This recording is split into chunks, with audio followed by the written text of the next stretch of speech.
In Lagos, Nigeria, protests against police brutality turned violent as eyewitnesses say soldiers opened fire on demonstrators.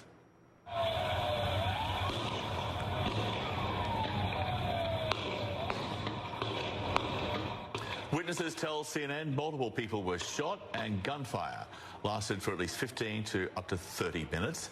CNN's Eleni Jokos is live this hour in Johannesburg.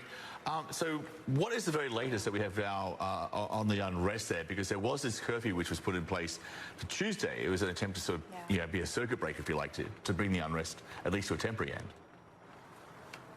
Yeah, exactly, John. I mean, look, when that curfew was announced yesterday around 4 p.m. is when it was meant to take effect. People had already gathered at the Lekki toll gate. This is basically ground zero where the peaceful demonstrators had started around 2 weeks ago, and then it spread throughout the country. And then you started to see localized violence playing out in certain parts of the country.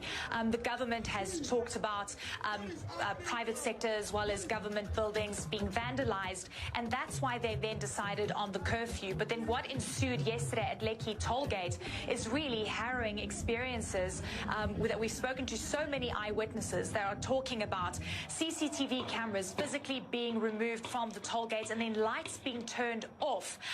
Once it was dark, that is when the National Security Forces opened fire to what witnesses say was a peaceful protest.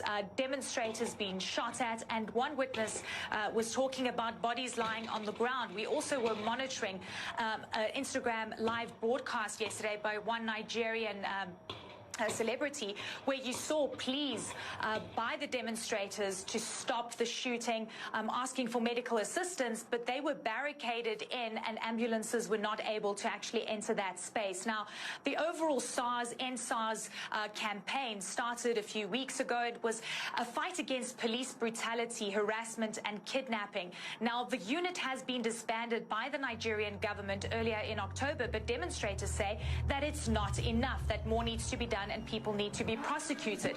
When we started to see the actual protests start to spread throughout Nigeria, many say it has been a symptom of an overarching problem of disgruntled and upset and angry youth that aren't able to get jobs, and of course a big problem of unemployment as well as inequality that is playing out.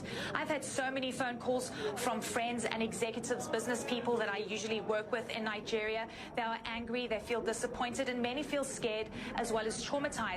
This latest incident that we saw playing out on Tuesday night in Lagos could be an important turning point, and especially the news of probable fatalities that Amnesty International is also flagging as a very big concern. We'll be hearing from the Lagos State Governor later on today. The big message from government is going to be a vital one in terms of trying to allay fears of more police force and brutality. But again, John, this is the very thing that protesters were fighting against. And just the scenes, the images, the sounds of ammunition that came through for 15 to 30 minutes, just showing the Nigerian government is wanting to deal with protesters in a very aggressive way. What is going to be interesting is to actually see how protesters are going to be responding in the next couple of days.